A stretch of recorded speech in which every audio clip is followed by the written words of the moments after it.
Do you run out of air when you're trying to hold a long pitch? Well, today we're going to talk about how to hold that pitch longer and still sound great.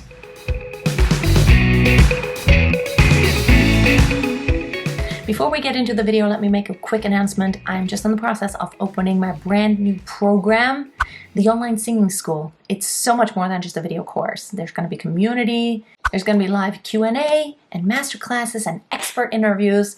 You don't want to miss this. Check out the information below, and I hope to see you on the inside. All right, let's get started. In order to hold a pitch longer, number one, of course, you need air, but number two, you need to kind of hold that tension. You need to keep it in place, right?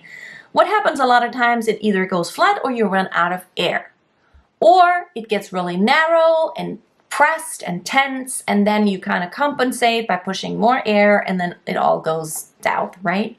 So here's the thing. Whether you're doing this in chest voice or head voice, remember that the higher you sing, the less air you're using, because the vocal folds close more tightly than when you sing lower pitches by nature. So there's a smaller opening, and if you really create that subglottal compression, then you will, of course, need less air the higher you sing.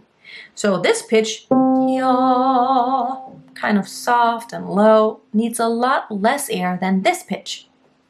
So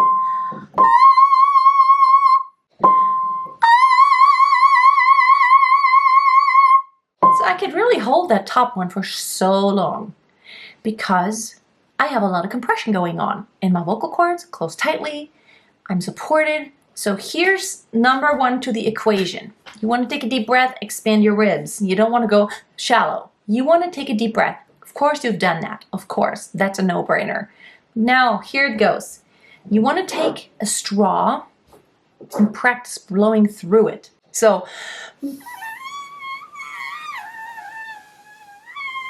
that's the feeling you want to have when you're singing a loud, high pitch. So instead of going, na, all breathy, you want to go focused. Na. You want to really make sure you're not thinking loud, but you're thinking compressed, dense, intense. Here's the next thing. Motion. I always think it helps, when I have like some musical theater pieces, they have this very, very long final pitch. Don't Rain on My Parade, for example, has this, I think it's even a C. It's so long, holding. And the way I practice this with my students is like by, yeah.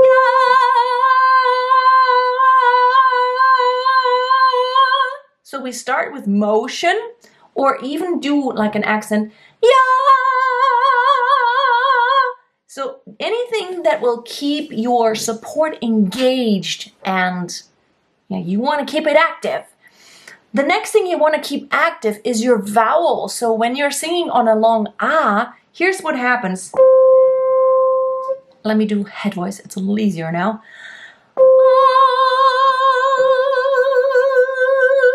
Or when I do a higher one. The tendency is to get more narrow inside, and your pharynx just gets smaller and smaller, which means less good resonance, which means you're compensating, you're starting to push, and no overtones anymore. Not pretty, and then you start straining, and then you get rough, and then it just breaks off. So what you want to do is really think of, it's almost like you want to think of ya, ya, ya, ya, as if you were starting the vowel over and over again, like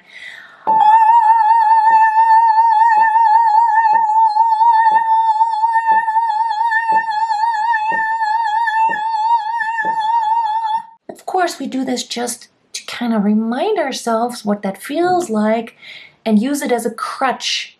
Now we're going to take the crutch away, but it's kind of still, my body still remembers. Now I'm thinking, ya, ya, ya, ya, but what I'm doing is, ah. So,